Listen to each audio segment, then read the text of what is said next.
in royalties. For a nation grappling with development challenges, this was not just news, it was a potential economic revolution. If estimates are correct, mineral development experts say this latest gold discovery could be worth more in revenues than the oil fields in the west of the country.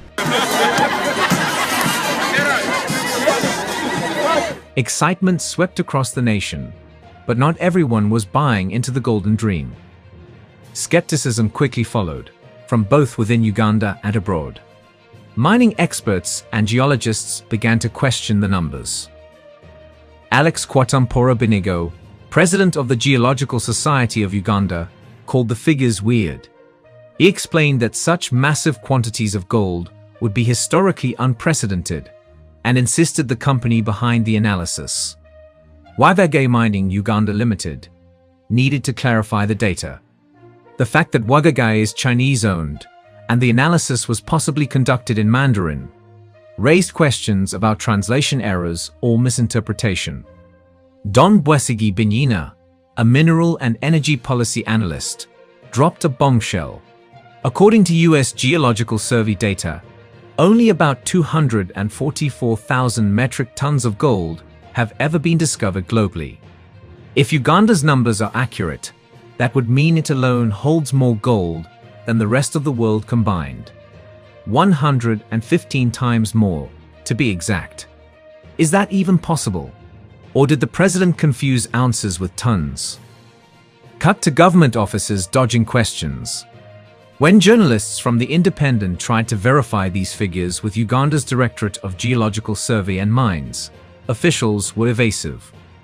One senior official admitted that only the permanent secretary could speak on the matter, while another quietly revealed that the numbers were likely misinterpreted and still being verified with Wagagai. All of this unfolds against a tense international backdrop. Uganda is currently under sanctions, and President Museveni has not held back. In a defiant statement, he declared that Uganda will not export raw minerals. I said over my dead body, I have banned all the export of unprocessed minerals from here. Let them stay in the ground. When the grandchildren come, they will get them out. Not now, not ever, and only over his dead body.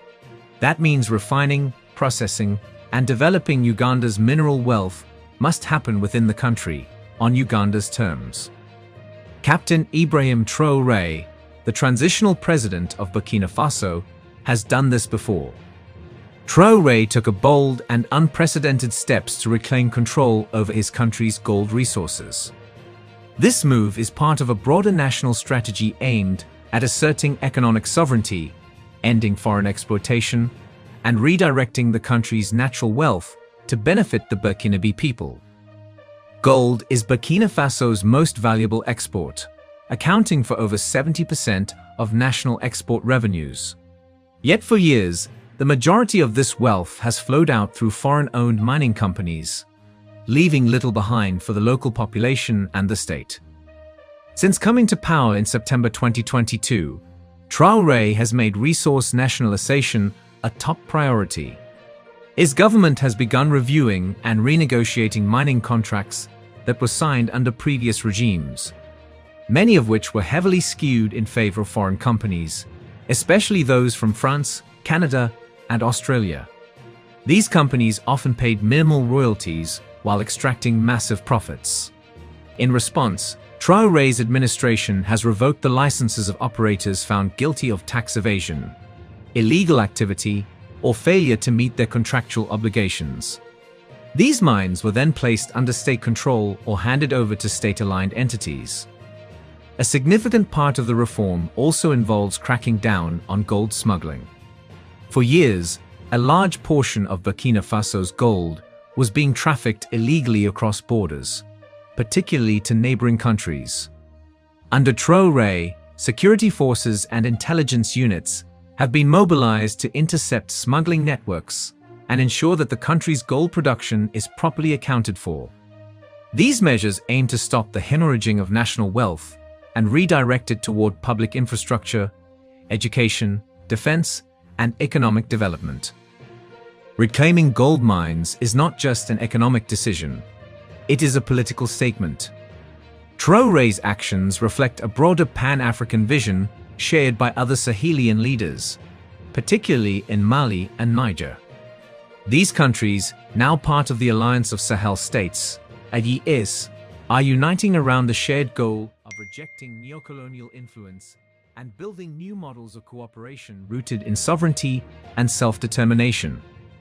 Traoré has emphasized in his speeches that natural resources like gold must serve the people, not foreign empires, and that reclaiming them is essential to financing national development and ensuring long-term stability. However, this effort is not without its challenges. Reclaiming and managing gold mines requires technical expertise, investment, and a corruption-resistant state apparatus. Additionally, Burkina Faso now risks political and economic retaliation from Western powers whose financial interests have been disrupted. Internally, Traoré must contend with potential opposition from local elites or military actors who benefited from the previous system. Still, the move has been welcomed by many ordinary citizens who see it as a long overdue correction to decades of economic injustice.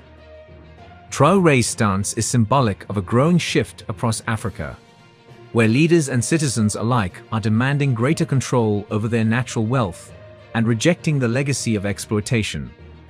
If successful, Burkina Faso's approach under Traoré could set a powerful example for other resource-rich nations on the continent seeking to reclaim their sovereignty and chart a new course toward true independence. Museveni, following the footsteps of Captain Traoré to ban exports, sends a clear message to the West. Uganda is done being a source of raw wealth for foreign exploitation. For Museveni, the gold isn't just a resource. It's a symbol of sovereignty, resistance, and self-determination. But here's the question. Is this discovery real?